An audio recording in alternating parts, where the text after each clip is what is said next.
Hola a todos, hoy les voy a hablar sobre el primer gobierno de Belaúnde Terry, quien fue presidente del Perú entre 1963 y 1968. Bueno, Belaúnde llegó al poder con su partido político Acción Popular y su lema fue la conquista del Perú por los peruanos.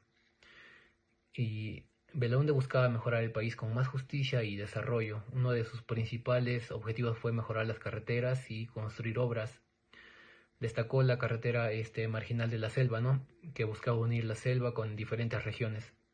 También se hicieron viviendas, escuelas y centros de salud, sobre todo en zonas alejadas, ¿no? También intentó hacer una reforma agraria para repartir mejor las tierras a los campesinos, pero el Congreso, que era de oposición, no lo dejaba avanzar.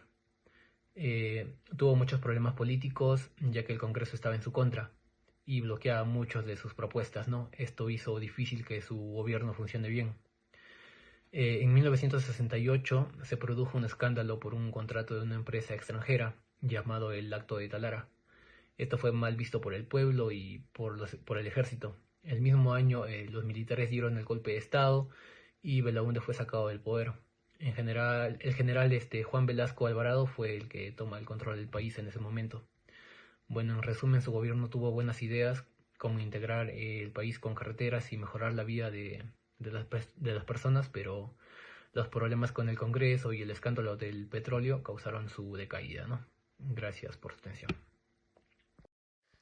El segundo gobierno de Fernando Belaúnde Terry comenzó el 28 de julio de 1980 y concluyó el 28 de julio de 1985, marcando el entorno de la democracia en el Perú tras 12 años de regímenes militares. Belaúnde fue líder de la Acción Popular, ganó las elecciones con el 45%, de votos, no, superando a Armando Villanueva del Partido Aprista Peruano con el 27%, Joan Luis Bedoya Reyes del Partido Popular Cristiano con el 9%.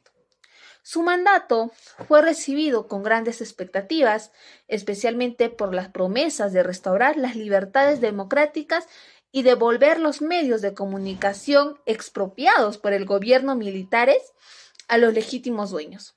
No, en primer lugar, se restableció el sufragio popular y se devolvieron los medios de comunicación a sus antiguos. Ahora hablaré sobre el primer gobierno de Alan García Pérez. Alan García asumió el poder en 1985. Su gobierno comenzó con altas expectativas, ya que estaba respaldado por el APRA y tenía el objetivo de reducir la dependencia económica de nuestro país frente al extranjero.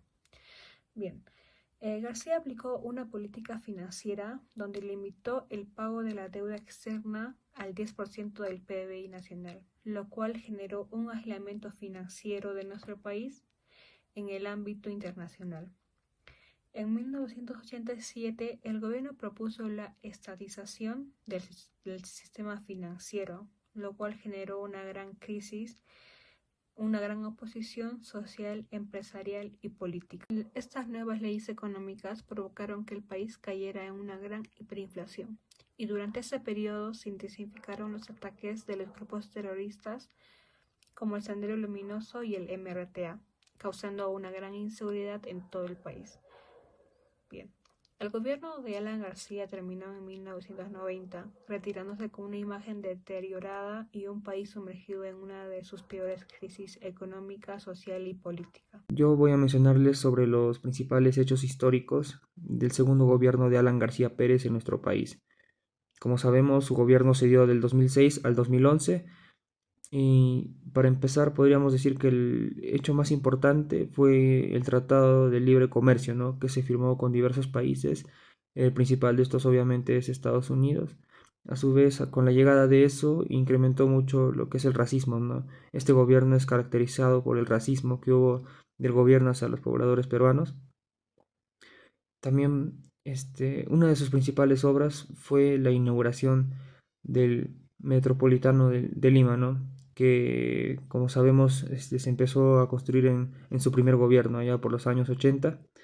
Y por último podríamos decir que en la etapa que gobernó el partido aprista por segunda vez, toda América Latina estaba sufriendo una crisis económica, pero más aún así el gobierno de Alan García no decayó, sino que más bien